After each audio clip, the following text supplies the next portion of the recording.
और वज़ीर-ए-आज़म शहबाज शरीफ ने मईशत को उड़ान दे दी है। प्रोग्राम मुल्क की तरक्की को पायदार और देरपा बुनियाद फराहम करने के लिए है। वफाकी वज़ीर मनसूबाबंदी एहसन इकबाल का जिद्दा में तकरीब से खिताब, कहा कि सियासी लॉन्ग मार्च को खैर बात करके इक़्तिसादी लॉन्ग मार्च करना होगा।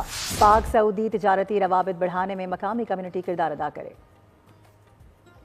जो मुआशी हिकमत अमली है और ख़ास तौर पर उड़ान पाकिस्तान में सबसे बुनियादी मरकज़ी अहमियत बरामदात को फ़रोग़ देने की है, क्योंकि पाकिस्तान की मईशत तभी पायदार बुनियादों पर, मुस्तकिल बुनियादों पर तरक्की कर सकेगी जब हमारी एक्सपोर्ट की कारकर्दगी दुनिया के साथ हमपल्ला होगी।